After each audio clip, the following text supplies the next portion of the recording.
All right, so we got a project today. I showed you this a couple weeks ago. This is my my Donkey Kong machine, Donkey Kong Jr. machine. Now, like I said in the last video, this is an original machine, so it's not young. I think it's just about as old as me. This game came out in 1982. This particular cabinet was put together, I think, in 1986, according to the VIN number.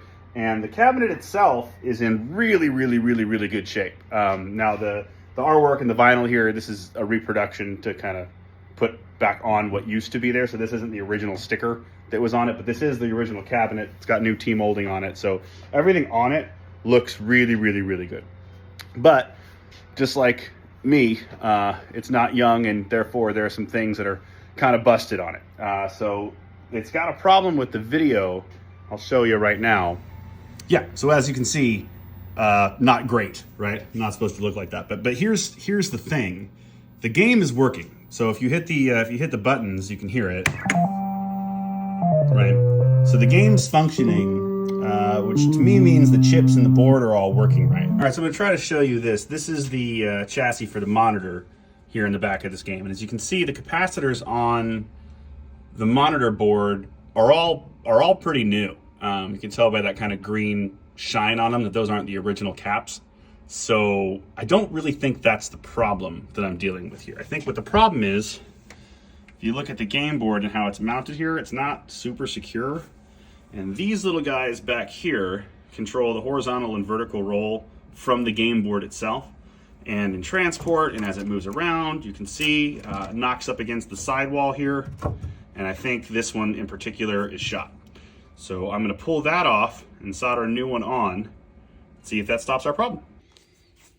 Okay, so I got the game out of the machine.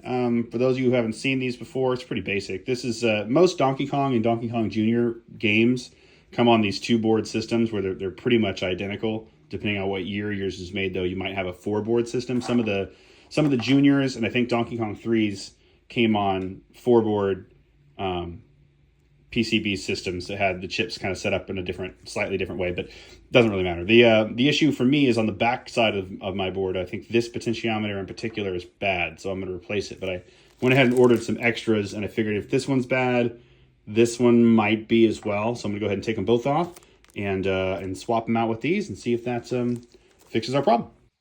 Okay, so it was kind of hard to video while I was soldering these on, but there they are.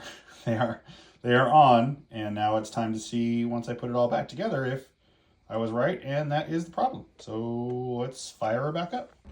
All right, so we got it all reinstalled, everything plugged back in. I think after we test this to see if it works, I'm gonna secure the bottom end of these boards a little bit better. As you can see, it's kind of cockeyed the way it's in there, and I think that's probably what led to the damage to begin with. But moment of truth, see if it fixed our problem. Turn her on and check it out. And that seems to have been it.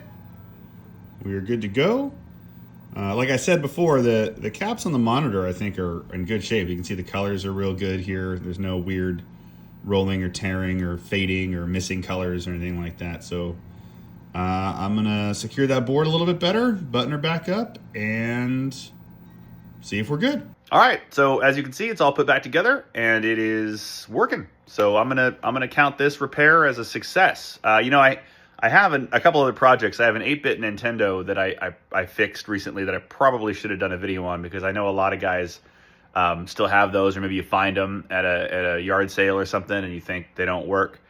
There's not a lot to break in those things. They're probably just dirty or corroded, and fixing them with some like deoxit usually is the way to go. So maybe I'll open one of those back up and do another video on how you can fix your old Nintendo if you got one of those.